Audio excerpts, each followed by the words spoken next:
what is the one emotion that you feel the most when you see former President Trump on TV or on your device?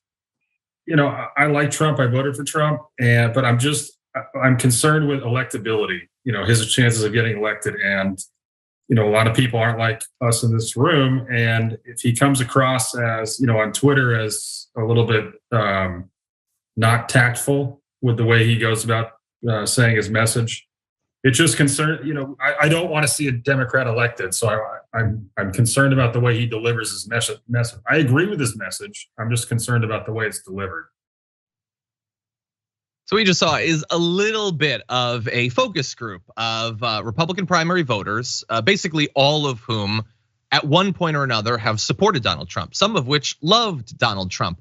But now, as we get up into the beginnings of this Republican primary for the 2024 presidential race, there's some concerns, and they really do come in two forms. You saw that guy talk about his electability there. He's talking about whether he'd be able to beat a Democrat.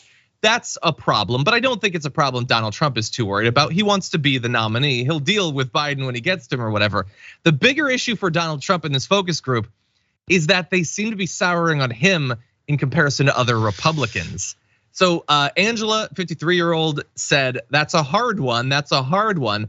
Just because of the way they've done him.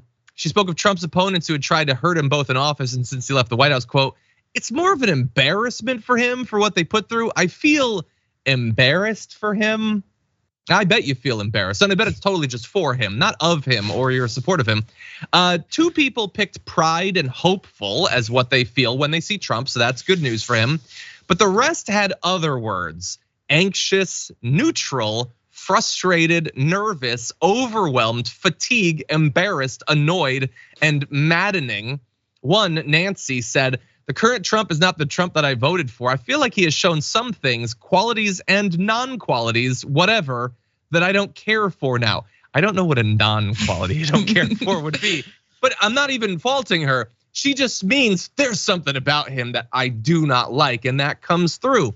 They did sessions with 14 different voters to profile of them, and among them, half of them said, no, I'm gonna vote for Governor Ron DeSantis.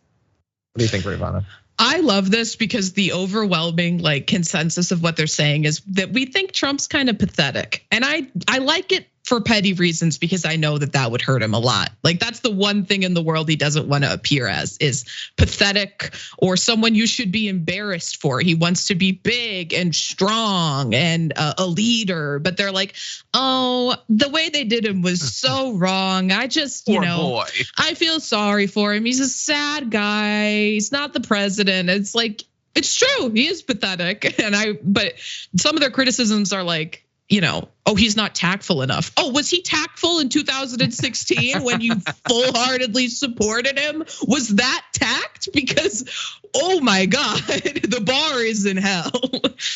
Yeah, I just want to go back to classic Trump when, he didn't want to offend anyone or rock the boat. He would just say Mexicans, rapists, let me tell you. Yeah, no, it's not real. It's not about tact, really. They love the insane, absurd, racist, and misogynistic things he would say. They're worried that he won't be able to get it done, and they should be. He lost in 2020, and this is also, I think, broadcasting or telegraphing that probably most of those people would say that the election was stolen from him, and he totally won.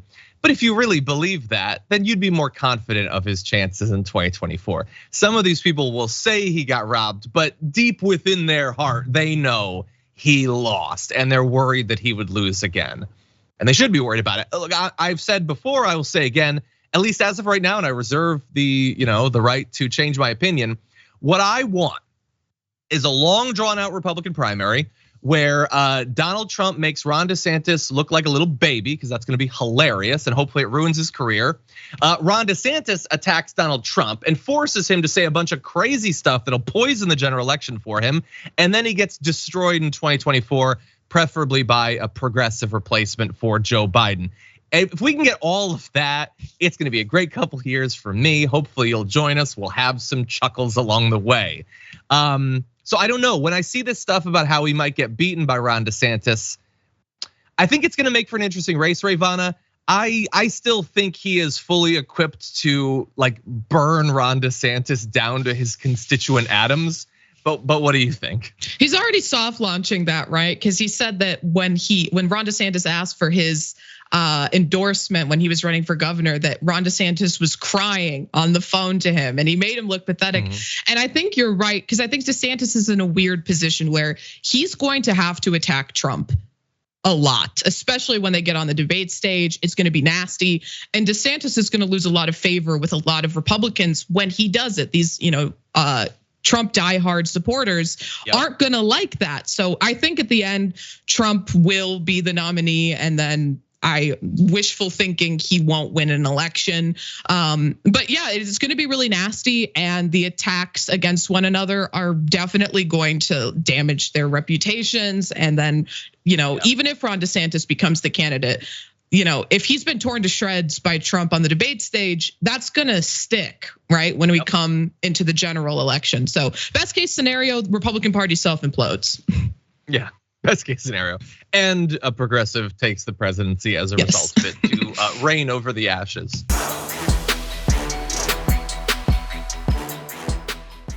Check out the Damage Report podcast each day, wherever you get your podcasts, whether Pocket Casts or Stitcher or iTunes. You can join me as I give you the news and stories you want, with a range of co-hosts and interview guests jumping in on the fun each day. Again, that's the Damage Report, wherever you get your podcasts. And if you get them at iTunes, don't forget to rate and review. Sometimes I'll read them live on the show.